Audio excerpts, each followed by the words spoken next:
The moment I stepped through that mahogany door, I knew I had made either the best decision of my life or the worst mistake imaginable. Patricia Whitmore's face twisted into something between a smile and a grimace, like she had just bitten into a lemon while trying to pose for a photograph. Her eyes traveled down my simple navy dress, my modest flats, my drugstore earrings, and I watched her mentally calculate my net worth and find me worthless. She leaned toward her son, my fiancé, Marcus, and whispered something she thought I couldn't hear, but I heard every word. She said I looked like the help who had wandered in through the wrong entrance, and that's when I knew this dinner was going to be very, very interesting. My name is Ella Graham.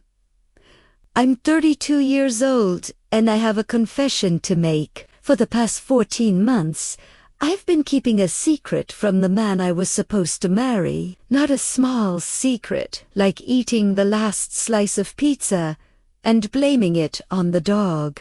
Not a medium secret, like the fact that I still sleep with a stuffed animal from childhood. No, my secret was that I make $37,000 a month. Before taxes, it's even more obscene. After taxes, it is still the kind of number that makes accountants do a double take and ask if there has been a mistake. I'm a senior software architect at one of the largest tech companies in the Pacific Northwest. I've been writing code since I was 15, sold my first app at 22, and have been climbing the corporate ladder ever since. I hold 3 patents. I've spoken at international conferences. I have stock options that would make your eyes water. And Marcus thought I was an administrative assistant who could barely afford her rent. I never actually lied to him. When we met at a coffee shop 14 months ago, he asked what I did, and I said I worked in tech. He nodded like he understood, then asked if I handled the scheduling for the I smiled and said something vague about supporting the team. He filled in the blanks himself, and I just never corrected him. Why would I do something like that? Why would I let the man I was dating, the man I was falling in love with, believe I was struggling financially when I could have bought his car 10 times over? Because I learned something a long time ago from the most important person in my life. My grandmother raised me after my parents passed when I was 7. She lived in a modest house in a quiet neighborhood, drove an older car, shopped at regular grocery stores, and never wore anything flashy. She taught me to cook simple meals, to appreciate small pleasures, and to never judge my worth by the number in my bank account. What I didn't know until she passed when I was 24 was that my grandmother was worth several $1 million. She had built a small business empire in her youth, invested wisely, and chosen to live simply because she believed that character was more important than appearance. She left me everything along with a letter that I still keep in my nightstand. In that letter, she wrote something I've never forgotten. She said that a person's true character only shows when they think no one important is watching, when they believe you have nothing to offer them, when they think you're beneath their notice. That's when you see who they really are. So, when Marcus invited me to dinner at his parents' estate, when he hinted that this might be the night things got serious, when he mentioned that his mother was very particular about first impressions, I made a decision. I would give the Whitmore family the test my grandmother had taught me. I would show up as the simple, unassuming woman they expected. I would wear modest clothes and drive my old car and speak humbly about my circumstances. And I would watch I would watch how they treated someone they thought couldn't help them, someone they thought was beneath them, someone they thought had nothing to offer. And before you judge me, before you think I was being manipulative or deceptive, let me ask you something. Have you ever wondered what your partner's family really thinks of you? Have you ever had that nagging feeling that the smiles are fake and the compliments are hollow? Have you ever wanted to know the truth, even if it might hurt? I wanted to know. I needed to know because I wasn't just considering marrying Marcus. I was considering marrying into his family. And families, as my grandmother also taught me, are forever. Now, before I go on with this story, I just want to take a quick moment. If you're enjoying this so far, would you please hit that like button and drop a comment telling me where you're rewatching from and what time it is there? I love reading those comments, seeing people from all over the world tuning in at all hours. It means more to me than you know. Okay, back to the story. The Whitmore estate was exactly what I expected and somehow still managed to surprise me with its success. The driveway alone was longer than some streets I've lived on. The gates were raw iron with gold accents, because apparently regular iron wasn't pretentious enough. The lawn was manicured with the kind of precision that suggested someone measured each blade of grass with a ruler. As I drove my 12-year-old Subaru Outback up that pristine driveway, I caught a glimpse of myself in the rear-view mirror. Simply my cup hair pulled back in a low ponytail. My grandmother's small gold studs in my ears, the only jewelry I wore. I looked exactly like someone who didn't belong here. Perfect. Marcus met me at the door with a kiss that felt slightly performative, like he was doing it for an audience. His eyes flicked to my dress, my shoes, my lack of accessories, and I saw something in his expression that I had never noticed before: embarrassment. He was embarrassed by how I looked. I filed that observation away for later. Inside, the house was a monument to new money, trying desperately to look like old money. Crystal chandeliers hung from every ceiling. Oil paintings and gilded frames lined the walls, though I noticed they were prints, not originals. The furniture was expensive but uncomfortable looking, chosen for appearance rather than function. And there, standing in the foyer like a queen surveying her kingdom, was Patricia. She was in her early 60s, with a kind of face that had clearly seen several excellent surgeons. Her blonde hair was styled in a perfect helmet that probably required industrial-strength hairspray to maintain. Her dress was designer, her jewelry was real, and her smile was absolutely, completely fake. She extended her hand to me like she was granting an audience. I shook it and felt the limpness, the dismissal, the complete lack of warmth. Then she made that comment to Marcus, the one about me looking like the help, and I smiled and pretended I hadn't heard a thing. The evening was about to get very interesting indeed. If I had known what I was walking into that night, I might have worn armor instead of a navy dress. But then again, I've always believed that the best armor is information. And I had done my research. The Whitmore family owned a chain of car dealerships across 3 states.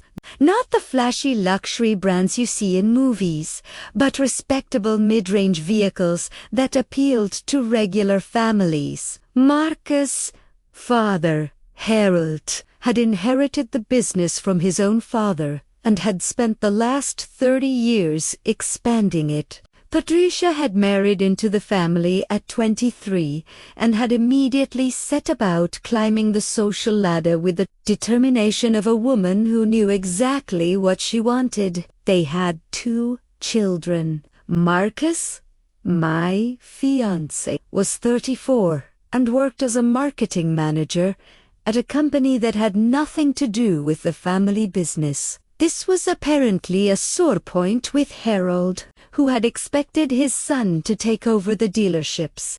And then there was Vivian, the older sister, who was 38 and treated the family fortune like her personal piggy bank. I had found all of this through public records, social media, and a few well-placed Google searches. I had seen photos of lavish parties, society events, and charity galas. I had read articles about Patricia's philanthropy, though a closer look revealed that most of her donations came with significant tax benefits and publicity opportunities. None of this had prepared me for meeting Vivian in person. She arrived 20 minutes late, which I would later learn was her signature move. Making an entrance was more important than being respectful of other people's time. She swept into the living room wearing a dress that cost more than most people's monthly rent, with diamonds dripping from her ears and neck like she had fallen into a jewelry store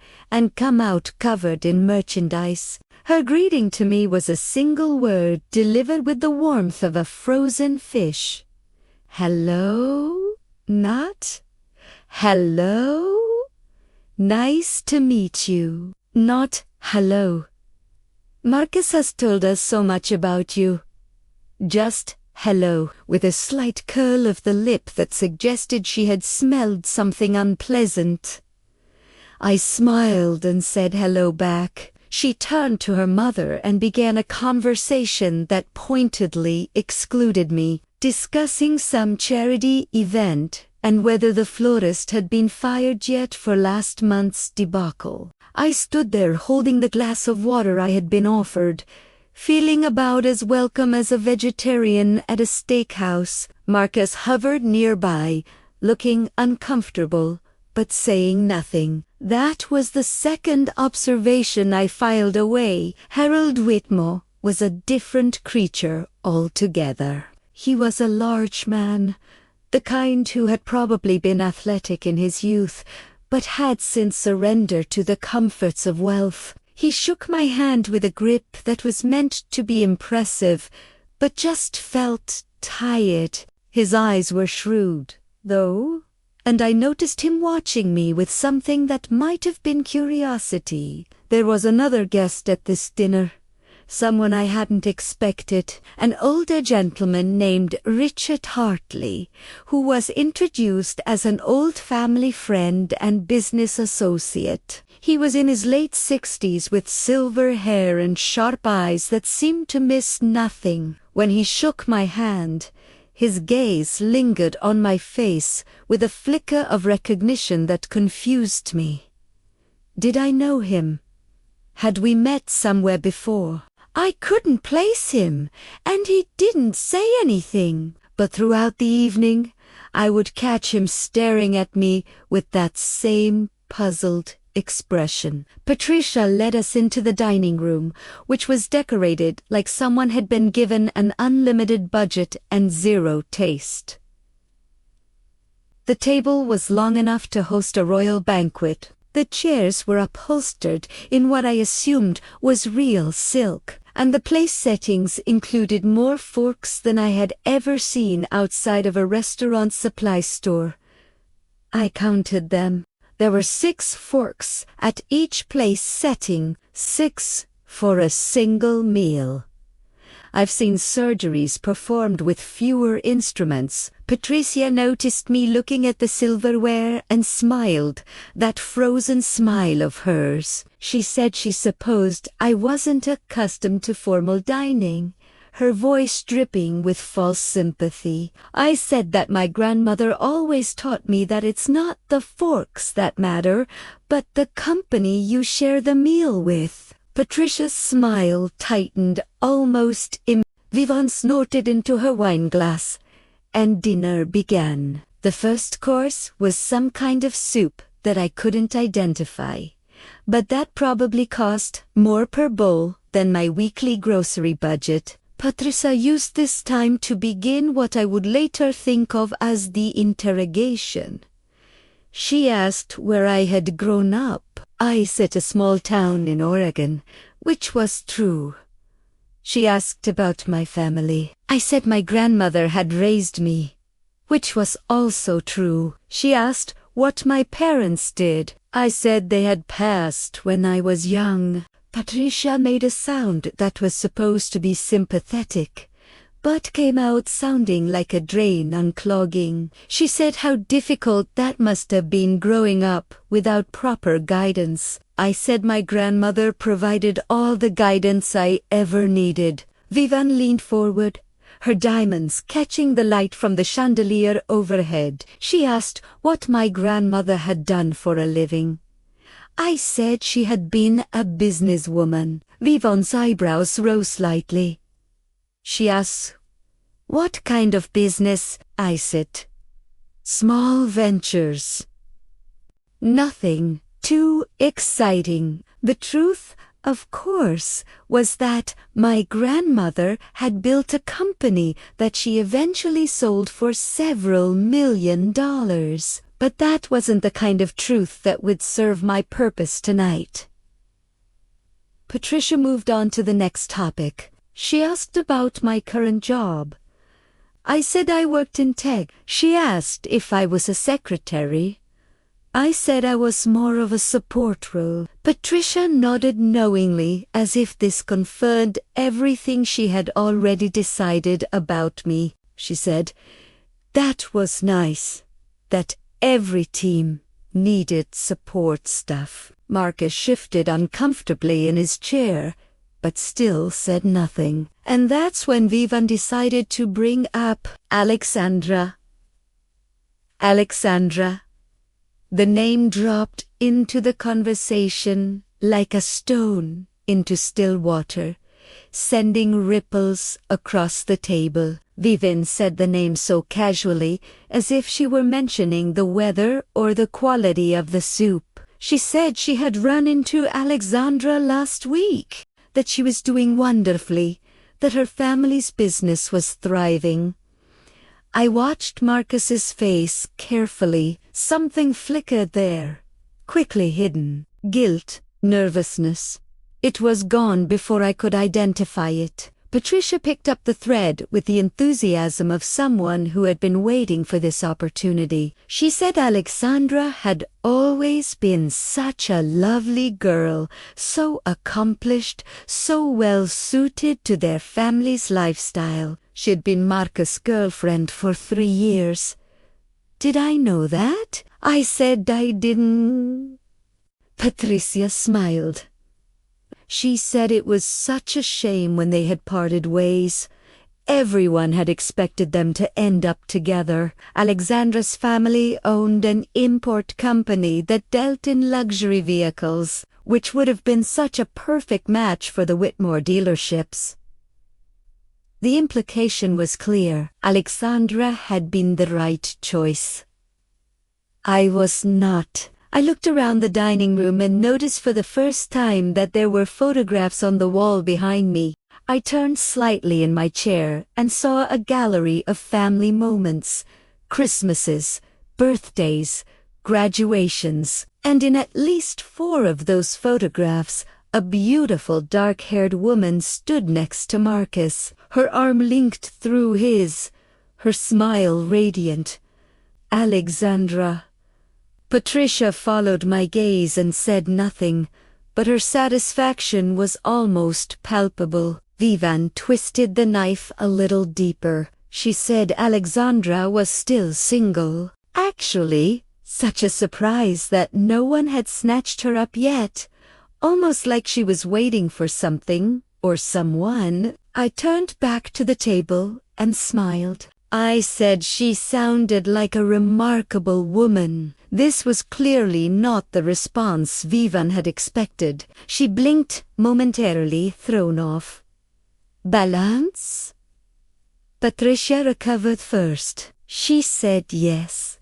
Alexandra was remarkable. And then, with the subtlety of a sledgehammer, she added that she hoped I would unfeel too out of place in their world, given my more modest background. I asked what she meant by modest. Patricia's smile grew teeth. She said she understood that not everyone was born into certain advantages, that some people had to work ordinary jobs and live ordinary lives, that there was no shame in being common. Common. She had called me common. I felt something shift inside me, but I kept my expression neutral. I had come here to learn the truth about these people, and the truth was becoming very clear indeed. Marcus finally spoke up.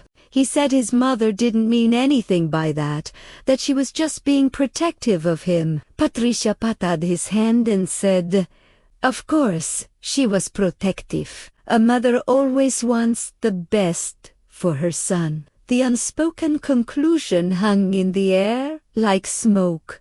"And you are not the best." Harold cleared his throat and attempted to change the subject. He asked about my hobbies, whether I had any interests outside of work. I said I enjoyed reading, hiking, cooking, simple meals. Nothing fancy. Vivian laughed and said that was adorable, like a child listing their favorite activities. Richard, the family friend, spoke for the first time since we'd sat down. He said he thought there was something to be said for simple pleasures, that his own grandmother had lived a modest life and been the happiest person he had ever known. Patricia shot him a look that could have curdled milk. Richard ignored her and continued looking at me with that strange, searching expression. He asked what my grandmother's name had been. I said, Margaret Graham. Richard's eyebrows rose slightly, but he said nothing more, just nodded thoughtfully and returned his attention to his soup. The rest of dinner continued in much the same way. Patricia and Vivian took turns asking questions designed to remind me of my place, which in their minds was somewhere far beneath them. Marcus occasionally made weak attempts to defend me, but his heart clearly wasn't in it. Harold stayed mostly silent, watching the proceedings with the tired resignation of a man who had learned long ago that arguing with his wife was pointless.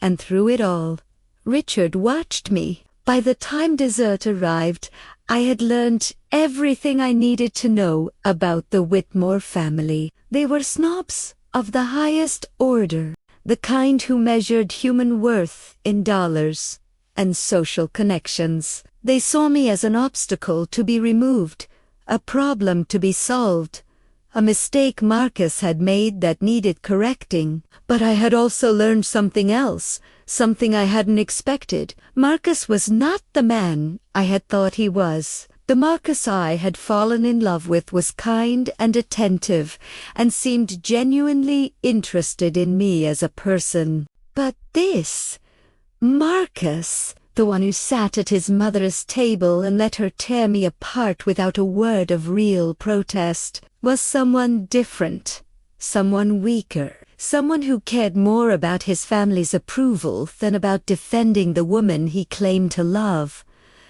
I wondered which one was the real Marcus. I was about to find out. After dessert, Patricia announced that we would have coffee in the sitting room. The men drifted toward the windows to discuss business, while Vivian excused herself to make a phone call. Patricia said she needed to speak with the housekeeper about something and would join us in a moment. This left me alone with my thoughts and a perfect opportunity.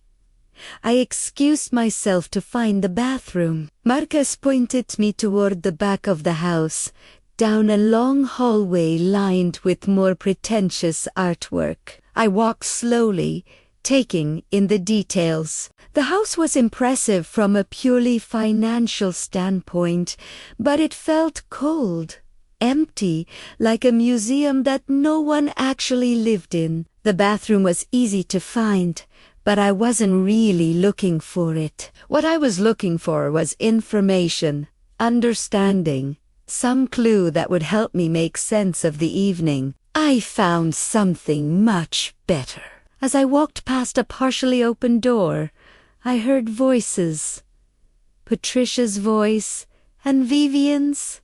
I stopped. Every instinct told me to keep walking, to respect their privacy, to not eavesdrop like a character in a soap opera. But something in Patricia's tone made me pause, something sharp, urgent. I moved closer to the door, staying in the shadows. Patricia was saying that we needed to deal with this situation quickly, that Marcus couldn't be allowed to make this mistake.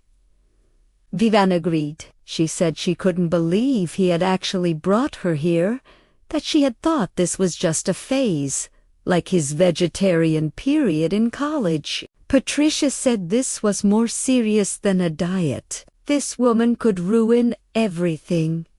I felt my heart beating faster. They were talking about me. Of course, they were talking about me. But what came next was what really made my blood run cold. Vivian said the timing couldn't be worse. She said they needed the merger with the Castellano family to go through, and Marcus needed to be with Alexandra for that to happen. Castellano. That was Alexandra's family name. The luxury car importers. Patricia agreed. She said the dealership was in trouble, that they needed the Castellano partnership to survive the next fiscal year. I felt the floor shift beneath me. The Whitmore dealerships were in financial trouble. I'd suspected something from my research, but this confirmed it.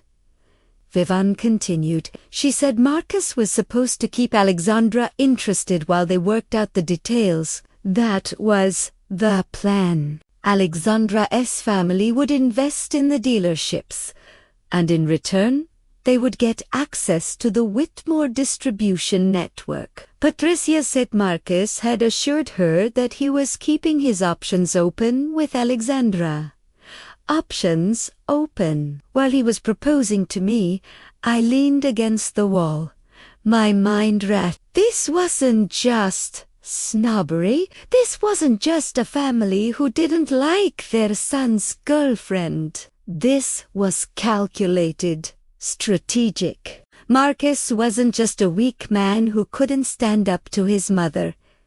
Marcus was using me, but for what? Why keep me around if Alexander was always the plan? Vivian answered my unspoken question. She said Marcus was such a fool. He actually seemed to like this little secretary, this nobody. He was supposed to use her as a placeholder until the deal with Alexandra was finalized, but he was getting attached. A placeholder. That's what I was. A placeholder, a distraction, someone to keep Marcus occupied while the family worked out their business arrangements. Patricia said they would handle it. She said they would make the engagement announcement tonight, get Marcus publicly committed to this girl, and then find a way to break them up before the wedding. Once they had Alexandra secured, they would discover some terrible secret about me that would justify ending the engagement. Vivian asked, "What terrible secret?" Patricia said they would invent one if necessary. I stood in that hallway, frozen, listening to two women plan the destruction of my relationship like they were planning a dinner party. And then Vivian said something that made everything even worse. She said at least the girl was too stupid to suspect anything, that Marcus had picked well in that regard. She was naive, trusting, probably just grateful that someone like Marcus had noticed her at all. Patricia laughed and agreed. I stepped back from the door, moving silently down the hallway. My hands were shaking, but not with hurt, with anger. They thought I was stupid. They thought I was naive. They thought I was so desperate for love that I would accept whatever crumbs they threw my way. They had no idea who they were dealing with. I found the bathroom, splashed some cold water on my face, and looked at myself in the mirror. The woman looking back at me was not broken. She was not devastated.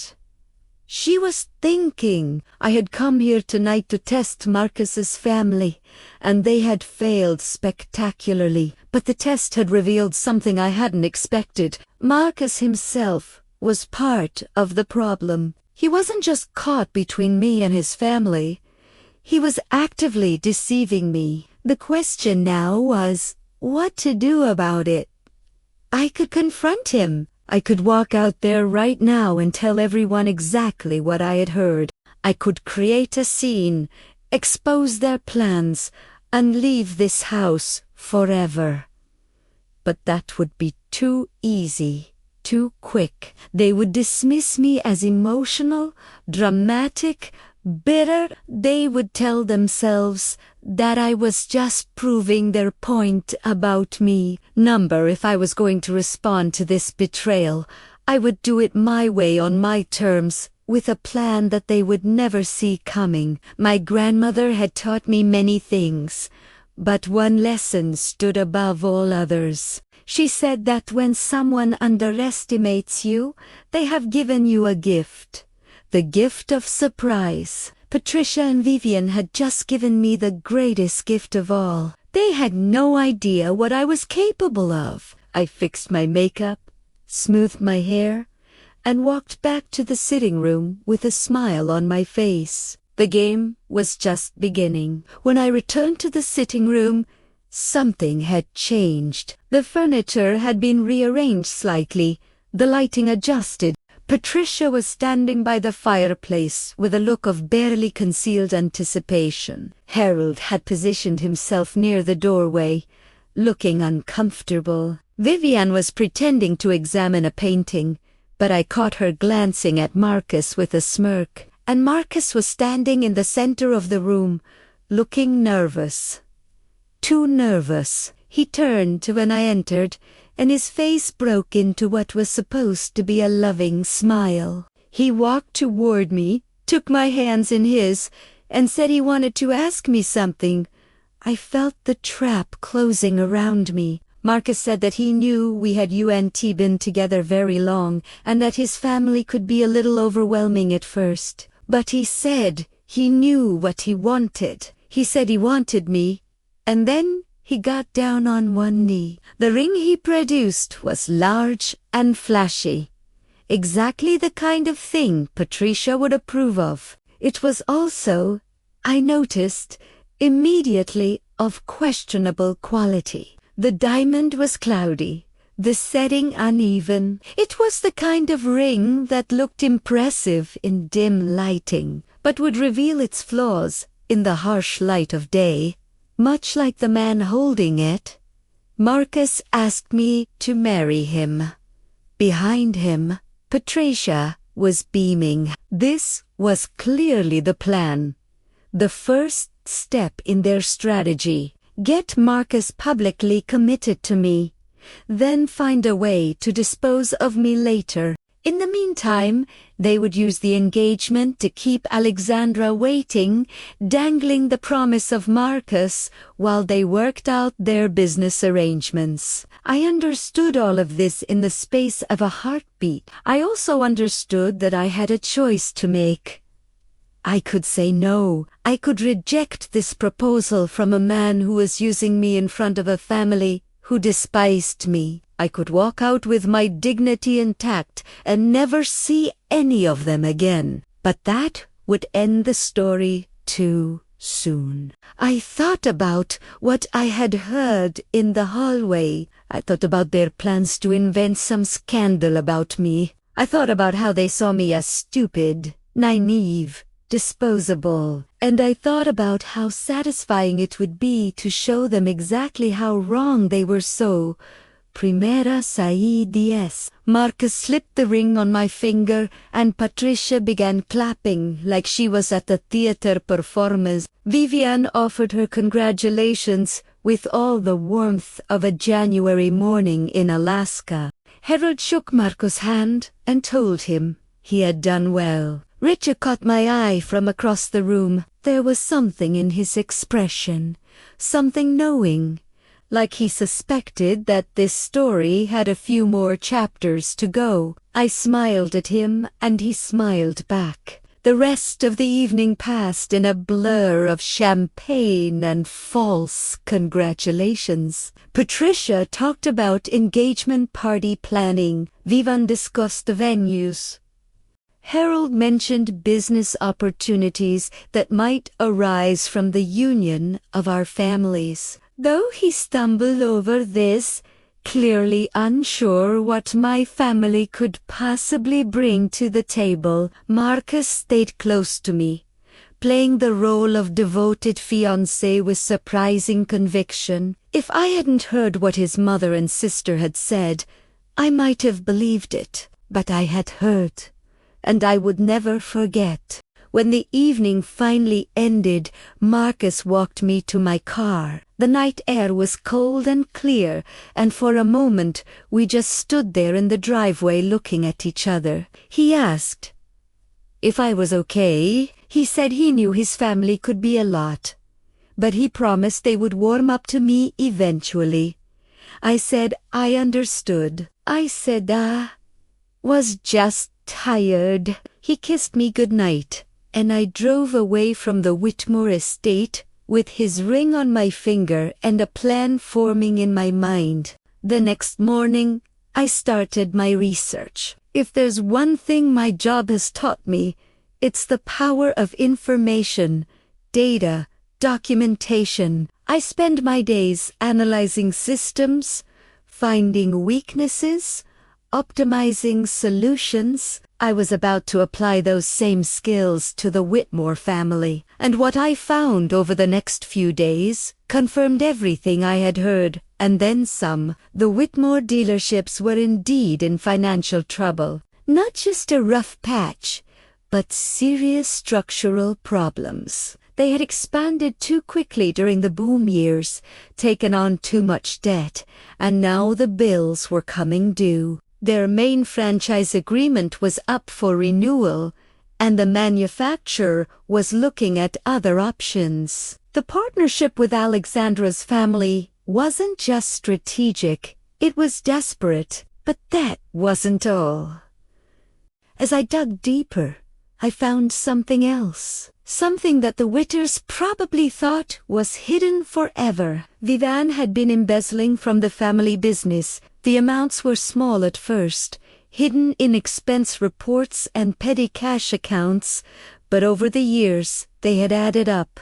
Hundreds of thousands of dollars siphoned off to fund her lifestyle, while the company struggled. I printed out everything I found. Legal documents, financial statements, records of suspicious transactions, and then I started making phone calls. My grandmother's name still carried weight in certain circles. The business contacts she had cultivated over decades remembered the Graham family with respect. When I reached out, they were happy to talk.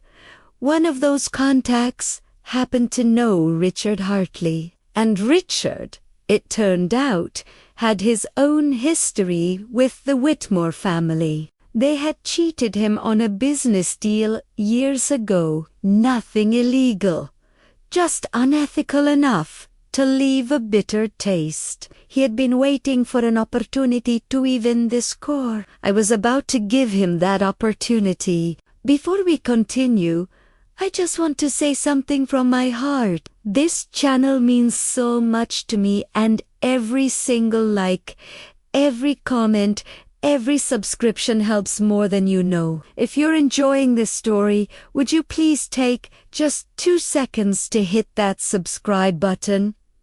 It really makes a difference. Thank you. Now, back to what happened next. The next few weeks were an exercise in patience and performance. I played the role of the happy fiancé with the skill of an award-winning actress. I attended family dinners at the Whitmore estate. I listened to Patricia's passive-aggressive comments with a smile. I watched Vivian flaunt her designer clothes and expensive jewelry, knowing exactly where the money had come from. And I watched Marcus. He was different now, or maybe I was just seeing him clearly for the first time. The attentiveness I had once found charming now seemed calculated. The compliments felt rehearsed, and his phone, which he guarded with increasing vigilance, buzzed with messages that he quickly hid from view. I knew who was texting him. I had seen the name flash across his screen more than once. Alexandra.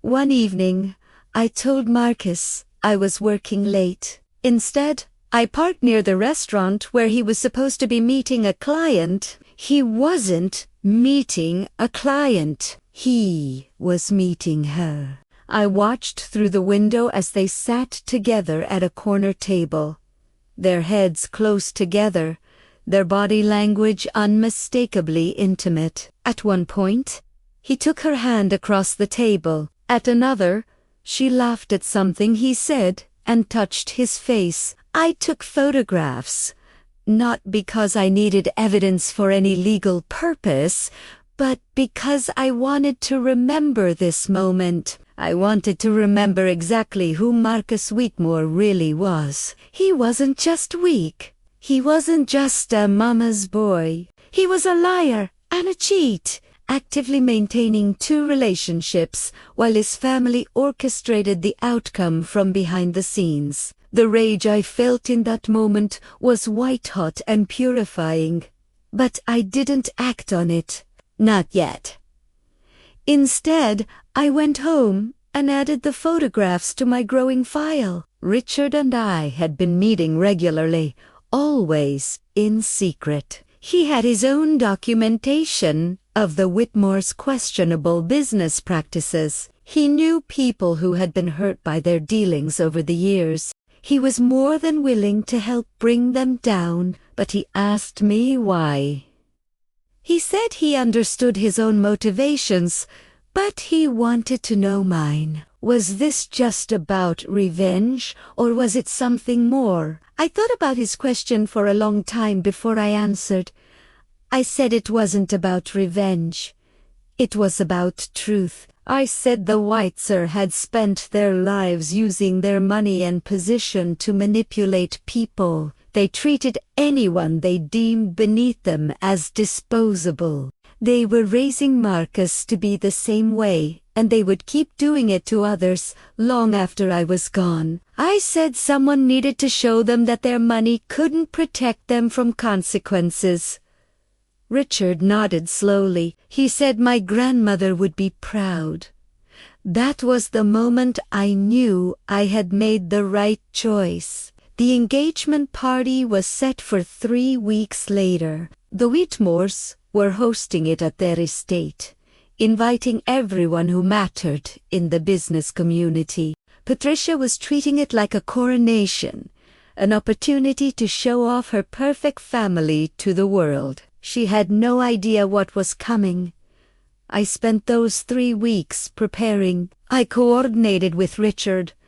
I made strategic calls to industry contacts. I even reached out to the car manufacturer that was considering dropping the Whitmore dealerships. They were very interested in what I had to share. And then the night before the party, I did one last thing. I gave Marcus one final chance to be honest. We were sitting in his apartment, going over last-minute details for the party. I asked him casually how he felt about us, about our future. He said he was excited.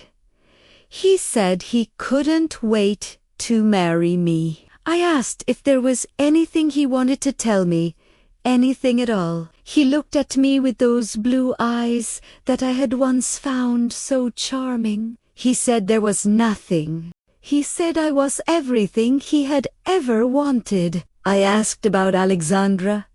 His face went pale. He recovered quickly, but I had seen the flash of fear in his eyes. He said Alexandra was just an old friend, nothing more.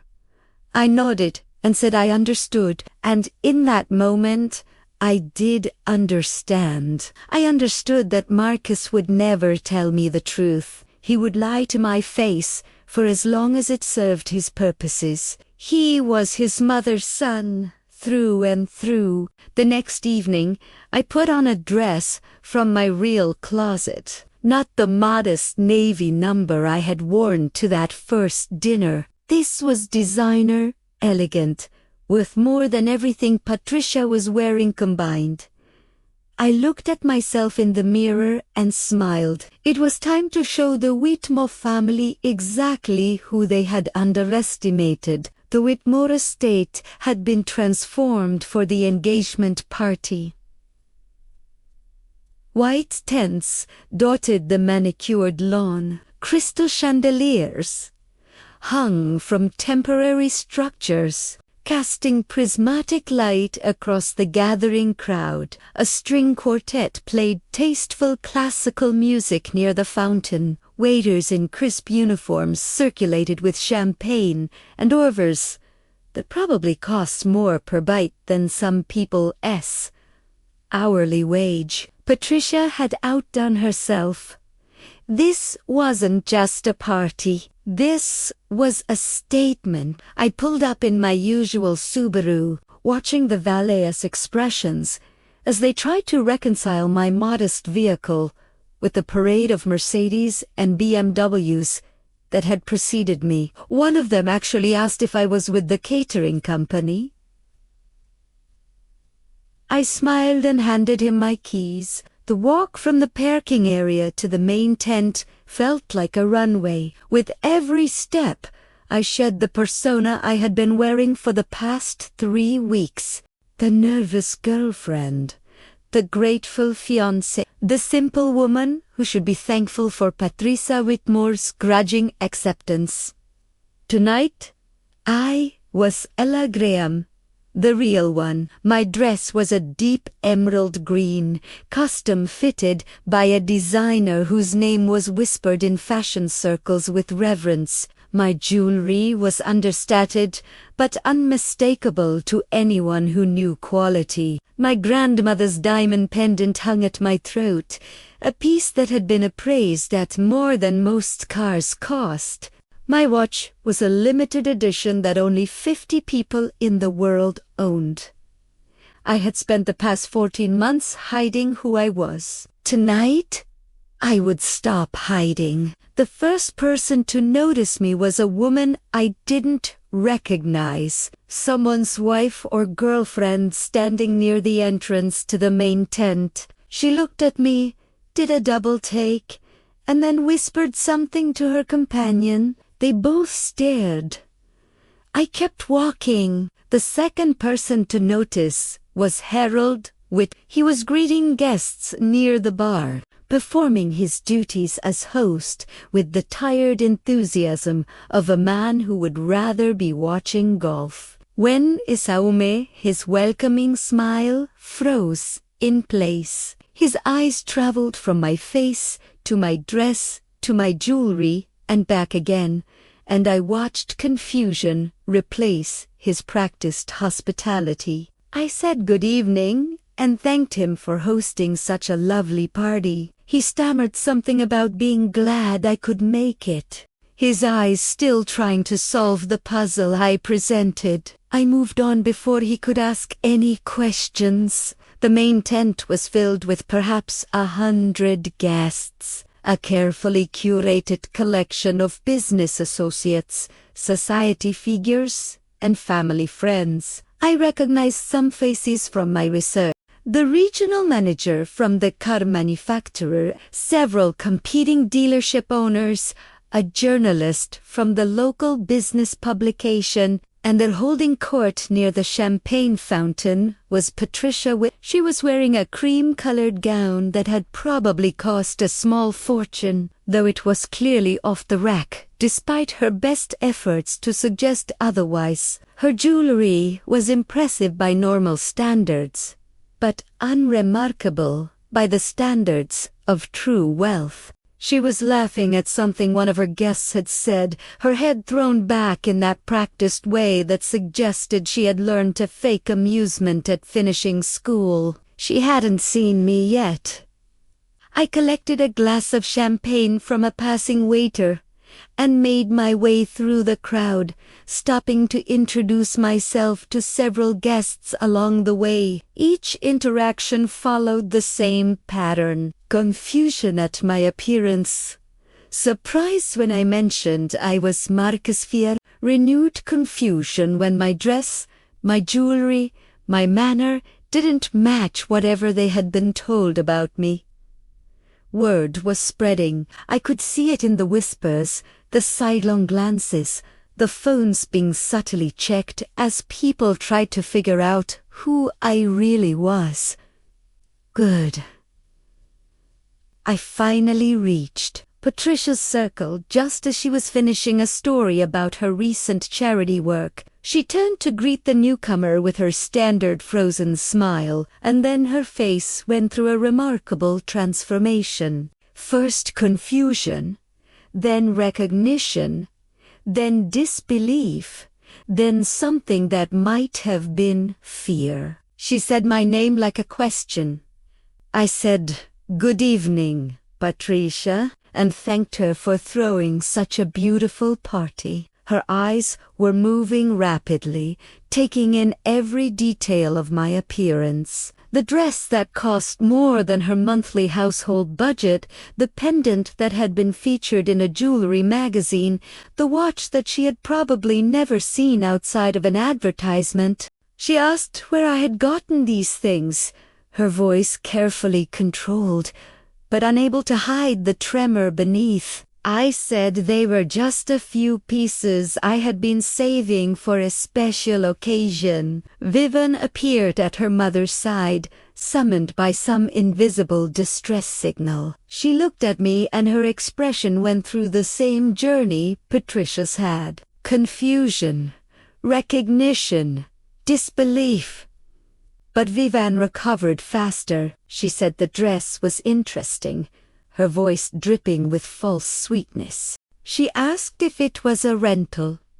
I told her the designer's name. I said he was a friend who had made it specifically for me. The designer's name hit Vivian like a physical blow. This was someone who dressed celebrities, who had a waiting list years long, who didn't make dresses for administrative assistants, who could barely afford their rent. She opened her mouth to respond, but nothing came out. I excused myself to find Marcus. As I walked away, I heard Patricia hiss something to Vivian about finding out what was going on. I heard Vivian's confused response, saying she had no idea that this didn't make any sense. I smiled to myself and kept walking. The first phase of the evening was complete. The seed of doubt had been planted. Now it was time to let it grow. Marcus found me before I found him. He emerged from a cluster of guests near the bar, his face pale and his eyes wide. He had clearly heard the whispers, seen the looks, tried to reconcile the woman standing before him with the woman he thought he knew. He asked what was going on. He asked where I had gotten the dress, the jewelry, the transformation. He asked why I looked like a completely different person. I said I looked like myself. He stared at me, and I watched something shift behind his eyes. Not understanding exactly, more like the first crack in a wall that had been hiding an uncomfortable truth. He asked if we could talk privately. I said later. This was our engagement party after all.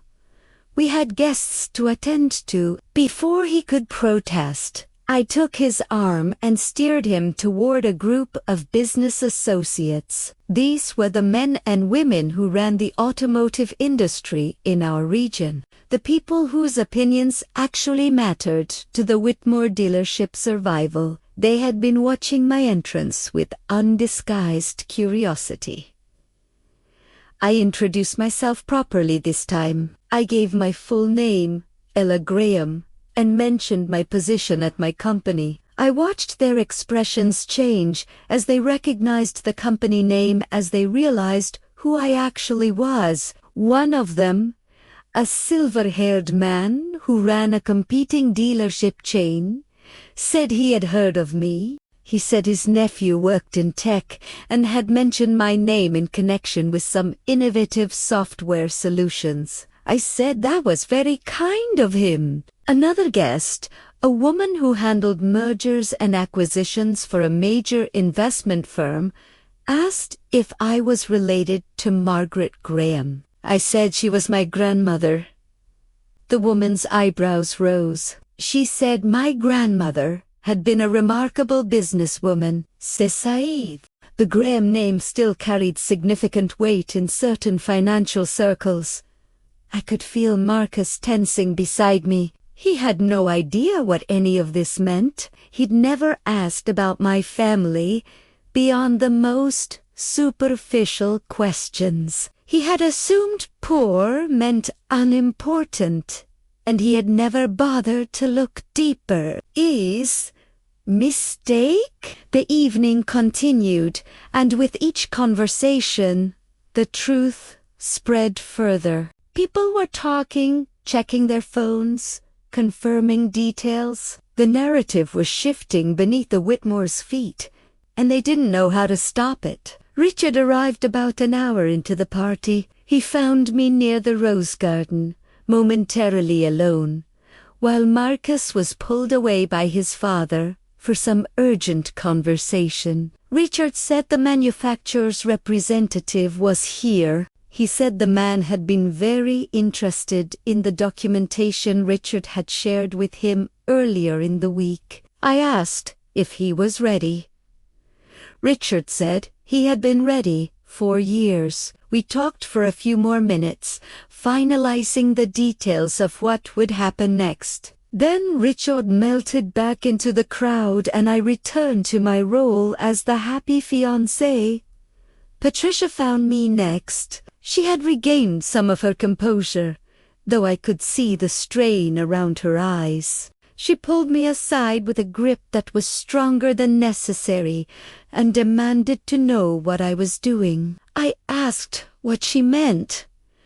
She said I knew exactly what she meant. She said the dress, the jewelry, the stories I was telling people about my grandmother and my job. She said she wanted to know what my game was. I said there was no game. I said I was simply being myself. She said that was impossible. She said Marcus had told her about my circumstances. She said I was a secretary who lived in a studio apartment and drove a car that belonged in a junkyard. I said Marcus had made certain assumptions. I said I had never actually told him those things. Patricia's face went very still. I said I worked in tech, which was true. I said I had a support role, which was also true since architects support the development teams. I said I had never claimed to be poor. I said I had simply never corrected their assumptions. She asked why. I looked at her directly. I said, my grandmother taught me that a person's true character only shows when they think no one important is watching. I said I wanted to know who the Whitmore family really was. Patricia's face drained of color. I said, now I knew. Before she could respond, the string quartet stopped playing. Harold Whitmore's voice came over the speaker system, announcing that it was time for the official toasts and speeches. Patricia looked at me with something that might have been fear.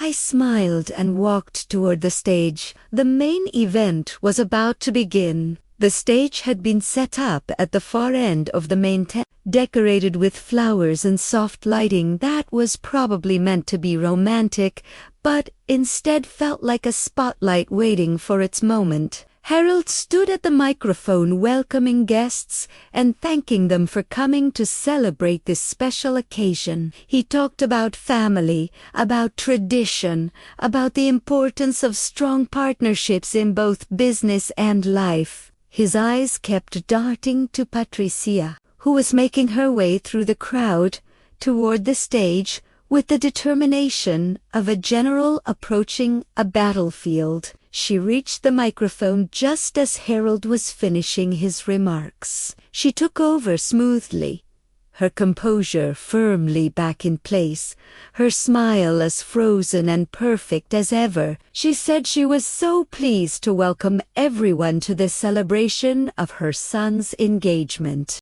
She said Marcus had found himself a wonderful young woman, someone who would be a perfect addition to the Whitmore family. She said they had exciting plans for the future, plans that would ensure the Whitmore legacy continued for generations to come. Then she began to hint at business opportunities. She talked about growth and expansion. She talked about new partnerships and strategic alliances.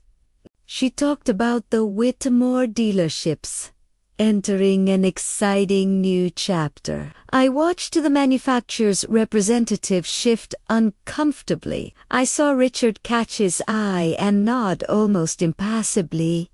Patricia was building towards something. She was using this engagement party as a platform for some kind of business announcement, probably related to the Castellano merger that was supposed to save their company.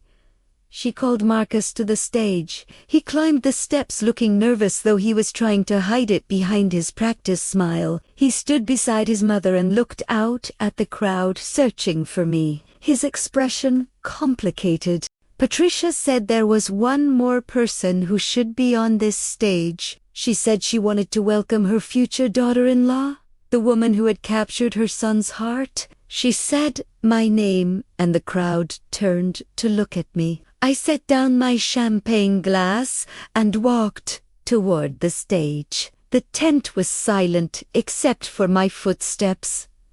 Every eye was on me. The whispers had done their work. Everyone knew that something was happening, that this engagement party was about to become something else entirely. I climbed the steps and stood beside Marcos. He reached for my hand, but his grip was uncertain. Questioning, Patricia handed me the microphone with a smile that didn't reach her eyes. She said she was sure I wanted to say a few words. I looked at the microphone in my hand. I looked at Marcus. I looked at Patricia, who thought she was in control. I looked at the crowd filled with people who could make or break the Whitmore family's future. I said, yes, I did want to say a few words. And then I began to speak. I said I wanted to thank Patricia for the warm welcome she'd given me. I said I wanted to acknowledge the Whitmore family for showing me exactly who they were over the past few weeks. Patricia's smile flickered. I said, when I first came to this house, I made a decision. I decided to let the Whitters see a simple version of me, a woman without expensive clothes or impressive credentials, a woman they might consider beneath their notice. The crowd was utterly silent. I said I wanted to see how they would treat someone they thought couldn't help them, someone they thought had nothing to offer. Someone they thought was, in Patricia's words, common. Patricia's face went white.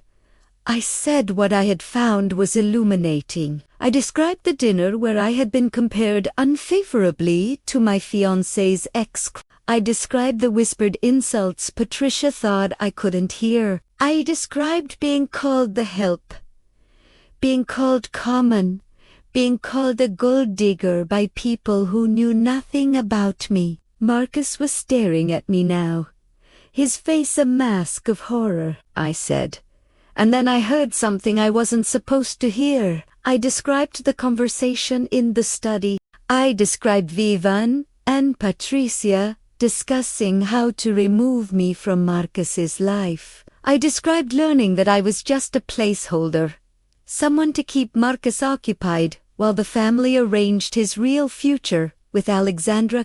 Gasps rippled through the crowd. I said, I discovered that the Whitmore dealerships were in serious financial trouble. I said, I learned they were desperate for a merger with the Castano family to survive. I said I found out that Marcus had been keeping his options open with Alexandra the entire time we were together. I pulled out my phone and showed a photograph on the screen. Marcus and Alexandra at the restaurant holding hands across the table. I said this was taken 2 weeks ago while Marcus was supposedly working late. The crowd erupted in whispers. Marcus grabbed my arm. He said this wasn't what it looked like. He said he could explain. I said he had already explained. I said I had given him the chance to be honest the night before and he had chosen to lie. I turned back to the crowd. I said there was more. The tent had become completely silent again. Every person in that crowd understood they were witnessing something unprecedented. The comfortable rules of society events had been suspended. The masks were coming off. I said I had spent the past few weeks researching the Whitmore family business. I said I had found some interesting things. I mentioned the financial records, the overextended credit, the declining sales, the franchise agreement that was about to be terminated. Harold Whitmore's face had gone grey. I said I had also found evidence of something more serious. I looked directly at Vivan, who was standing near the back of the tent, frozen in place like a deer caught in headlights. I said Vivan Whitmore had been embezzling from the family company for years. I said the amounts had started small, but had grown over time. I said the total was now in the hundreds of thousands of dollars. Vivan's husband turned to look at her with an expression of pure shock. Vivan shouted that was a lie. She said, I had no proof. She said, I was just a bitter woman trying to destroy their family. Richard stepped forward from the crowd. He said he had proof. He walked toward the stage carrying a folder that I knew contained years of documentation. Bank records, expense reports, transaction histories. Everything needed to prove exactly what Vivan had done. He handed the folder to the manufacturer's representative, who had moved closer to the stage with the look of a man whose worst suspicions were being confirmed. Richard said he had been waiting a long time for this moment. He said the Whites had cheated him on a business deal 15 years ago, and he had never forgotten. He said when Ella had approached him with evidence of their current misdeeds, he had been happy to contribute what he knew. Patricia found her voice. She said, this was outrageous. She said we had no right to make these accusations. She said she would sue us for defamation. I said she was welcome to try. I said everything I had shared was documented and verifiable. I said the financial records were public information available to anyone who knew where to look. I said the evidence of Vivan's embezzlement had been compiled from sources that would hold up in any court. I looked at Marcus, who was still standing beside me, looking like a man whose entire world had collapsed. I said there was one more thing. I reached up and removed the engagement ring from my finger. The cloudy diamond caught the light, revealing all its flaws. I said I would not be marrying Marcus Whitmore. I said I had never intended to. Not after I learned the truth about him and his family. I said the only reason I had said yes to his proposal was to give them enough rope to hang themselves. I handed the ring back to Marcus. I said he should give it to Alexandra. I said she was clearly the one he actually wanted. Marcus's face crumpled. He said that wasn't true. He said he had feelings for me. He said the thing with Alexandra was just business, something his mother had arranged. I said that was exactly the problem. I said he had let his mother arrange his life, his relationships, his future. I said he had never once stood up for me when his family attacked me. I said he had lied to my face about Alexandra, even when I gave him the chance to be honest. I said a man who couldn't be honest with the woman he claimed to love was not a man I wanted to marry. The crowd was absolutely silent. I turned to face them one final time. I said I was Ella Graham. I said I was a senior software architect who had built a career through hard work and integrity. I said I made more money in a month than most people made in a year. And I lived simply because my grandmother had taught me that wealth was not the measure of a person's worth. I said the Widders had shown me their true character. They had revealed themselves as people who judged others by their bank accounts and social status. They had treated me with contempt because they thought I had nothing to offer them. I said that was the kind of character that would eventually destroy them with or without my help. I set the microphone down on the podium and walked off the stage. The crowd parted for me like water. No one spoke. No one tried to stop me. Behind me, I heard the chaos begin. I didn't look back as I walked through the tent, but I could hear everything. Patricia's voice, high and desperate, trying to salvage the situation. She was saying there had been a misunderstanding, that I was clearly disturbed, that none of what I had said was true, but the damage was done.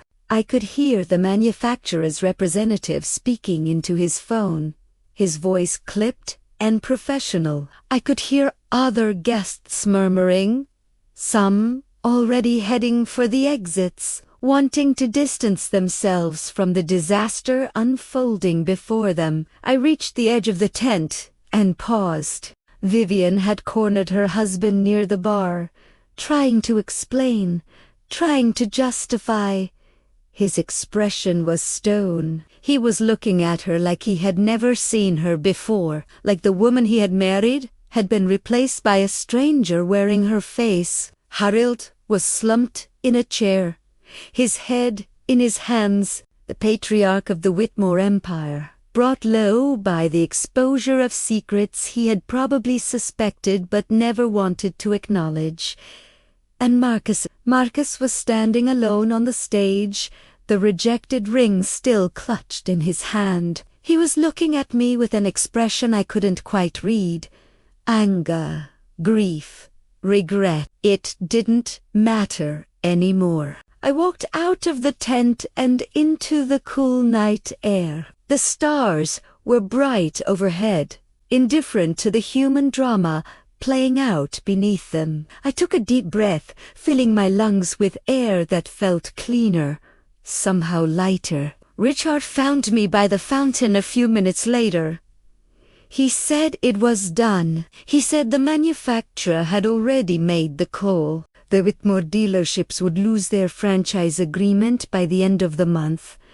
I asked if he felt satisfied. He said satisfaction wasn't quite the right word. He said it felt more like relief, like a debt that had finally been paid. I understood what he meant. He asked what I would do now. I said I would go home. I said I would sleep well for the first time in weeks.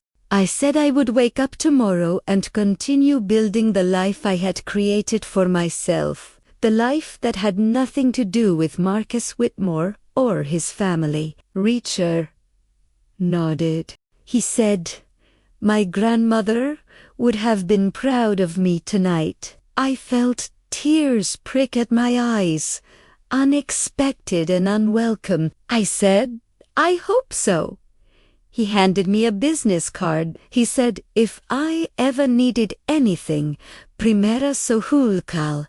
He said he owed me one. I tucked the card into my purse and thanked him. Then I walked to the valet station, collected my old Subaru from a very confused attendant, and drove away from the Whitmore estate for the last time. In my rearview mirror, I could see guests streaming out of the tent, the party dissolving into chaos. I could see Patricia gesturing wildly, still trying to control a narrative that had slipped completely beyond her grasp. I turned my eyes back to the road and didn't look again. The drive home was quiet.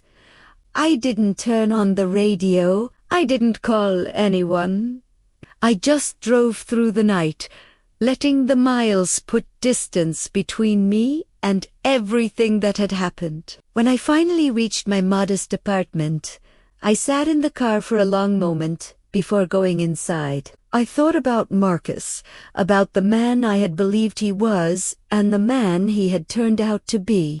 I thought about how close I had come to marrying him, to binding my life to his, to becoming part of a family that would have treated me with contempt forever. I thought about my grandmother and the lesson she had taught me about character and worth. And I thought about the future.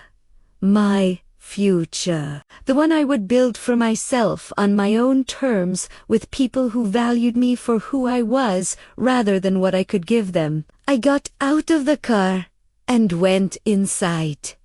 My apartment was small and simple, just the way I liked it. I made myself a cup of tea, changed out of my designer dress, and sat by the window in my old comfortable robe. The city lights sparkled below me.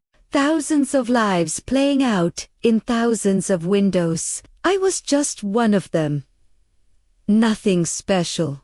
Nothing extraordinary. And that was exactly how I wanted it. 1 week later, I was sitting at my kitchen table with my morning coffee when my phone buzzed with a news alert. The headline read, "Whitmore Automotive facing closure after franchise termination." I read the article slowly, absorbing the details. The manufacturer had officially ended their partnership with the Whitmore dealerships, citing concerns about financial management and ethical practices. Without the franchise agreement, the dealerships couldn't sell new vehicles. Without new vehicle sales, the business couldn't survive. The article mentioned that several former business partners had come forward with their own complaints about the Whitmore family's practices. It mentioned that an internal investigation had revealed financial irregularities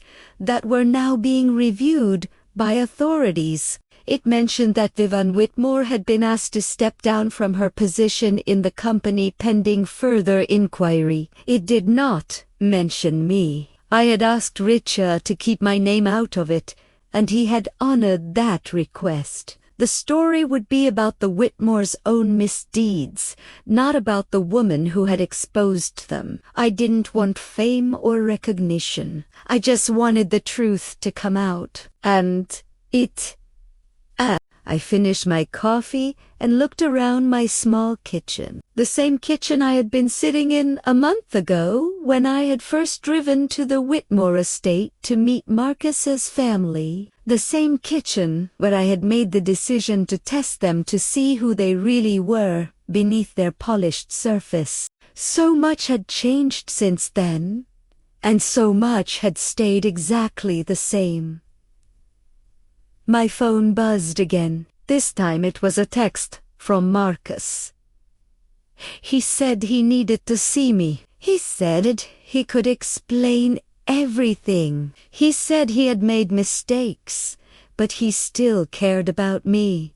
He asked if we could meet for coffee just to talk. I looked at the message for a long moment. Then I deleted it without responding. Some doors, once closed, should stay closed. I stood up and walked to my window, looking out at the morning sun rising over the city. It was going to be a beautiful day. A day for new beginnings, for moving forward, for building something better. My grandmother's pendant hung at my throat, warm against my skin. I touched it gently, thinking about the woman who had taught me everything I knew about character and worth. She had lived her life simply, not because she had to, but because she understood that the things that truly matter can't be bought. Love, integrity, self-respect, the knowledge that you have acted according to your principles, even when it would have been easier to compromise. The Whitmores had thought they could buy their way through life. They had believed that money and status made them better than everyone else, entitled to treat people however they wanted without consequences. They had been wrong. I turned away from the window and got ready for work, my regular job at my regular company, doing the work I loved with people who respected me for my skills and character rather than my bank account. The story of the Whitmore family would continue to unfold in the coming weeks and months. There would be investigations and legal proceedings. There would be consequences and repercussions. The empire they had built on a foundation of arrogance and deception would crumble piece by piece. But that was their story now, not mine. My story was just beginning, and it would be written on my own terms, in my own words, according to my own values. That was the lesson my grandmother had taught me. That was the truth I had carried with me through every moment of the past month. A person's worth is not measured by their bank account or their social status or the opinions of people like Patricia Whitmore. It's measured by their character, by the choices they make when no one is watching, by the way they treat people who can't do anything for them. The Whitmores had failed that test completely, and I had finally found the answer I had been looking for. The answer was that I didn't need their approval. I didn't need Marcus' love. I didn't need anyone's validation to know my own worth. I already knew who I was, and that was